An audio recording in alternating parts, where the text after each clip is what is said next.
I know I've been roasting a lot of individuals lately, well, the card trader in the shop, but it's time for me to throw some heat at you, well, whatever character you're using anyway. Because there's another way Konami locks cards away from us. Character level ups. Some really strong cards are left locked away at the higher levels of these characters. Level 35, 38, 40, and 45 even. And it takes an annoying amount of time. But are some of them worth the wait? Worth the grind? That's what this video will be about. Now, I'm only going to be talking about 5 cards in this video. There are actually a decent amount of good cards to get from leveling characters up that talking about more than 5 in one video is going to be a bit much. So I'm mostly starting with characters that exist in Duel Monsters and GX World, and I will continue to make parts of this video to where I get to every single good card that you can get from leveling characters up, so don't worry if you don't see the card or the character that you were having in mind for this video, because I promise, great minds think alike, and I'll get to it. Drag Down to the Grave is a normal spell that only exists at 1 copy in the game. You get this copy by leveling up a Shizu Ishtar to 38. Has the effect that both players reveal their hands, choose a card from their opponent's hand, and send it to the graveyard, then both players draw 1 card. Denying your opponent resources is always great, it's why Disruption is even run, and ripping cards from the hand is one of the strongest ways to deny your opponent. Especially cards that let you see and gain info on your opponent's hand at the same time. You can selectively send whatever important card your opponent has to the graveyard, and then you know exactly what they're throwing at you for the next turn. And yes, you're losing a card and your opponent gains info on your hand, but you control the card. You can set all your traps before using it, do your combos, whatever. Works beautifully with Infernity, but I'd say this card is a staple more than anything. It just doesn't fit in well with what the majority of decks are trying to accomplish. But if we continue to get good hand traps, this card may start getting teched in at 1 copy to help alleviate that. It's a great card, just not universally useful. Melody of Awakening Dragon is another card that's only available in the game at 1 copy, and also happens to be limited to 1 to prevent it from being run alongside other cards that are limited to 1. You get it by leveling up Duel Monsters Kaiba to 45, the highest, most stressful level in the entire game. You can discard 1 card, and then you can add up to 2 dragon monsters from your deck to your hand that have 3,000 or more attack and 2,500 or less defense. Obviously designed for Blue Eyes White Dragon cards and works really well with them, but it's essentially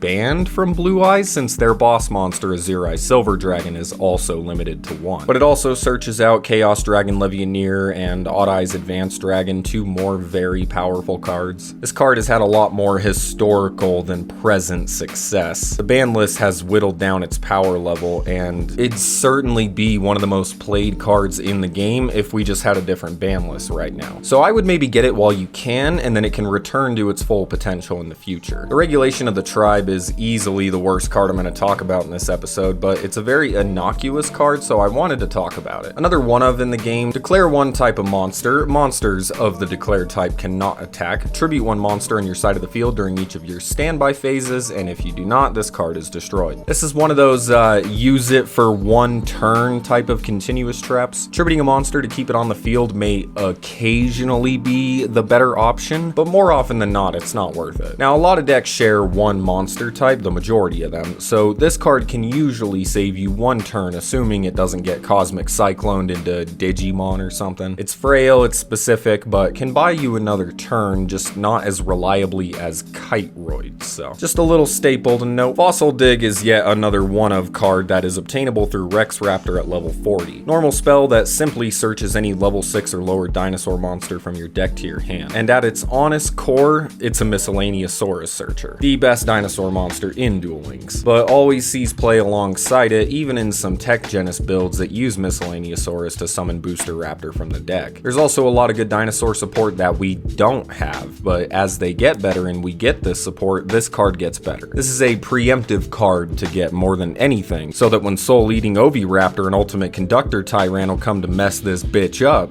you'll be ready. And lastly, Destiny Draw, baby! Axel Phoenix, level 40, another card that only exists at 1 copy, and rightfully so. Discard a Destiny Hero card to draw 2 cards. If it existed at 3 copies, it'd be a complete built-in engine for Destiny Heroes, and they'd perform a lot better. Boost consistency, gets you your resources, sets up your graveyard with Malicious or Celestial. Just so damn good in its archetype. And that's exactly why it only exists at 1 copy, and every Destiny Hero deck under the sun runs that 1 copy. It's even been been used in other hero decks that only run a few Destiny heroes because they're all good mask change targets to go into Anki and because Destiny draw is that good. Plus, Aster Phoenix is just a front man, sharp, clean, poised. So that's gonna do it for this video. Like I said, there's a lot of good cards that you get from leveling characters up in Duel Links. I plan on making this a little bit of a series, just kind of more of separate parts of the same video until I talk about every card I think is worth getting by leveling characters up in Duel Links. So I thank you guys for watching, and I will see you in my next video.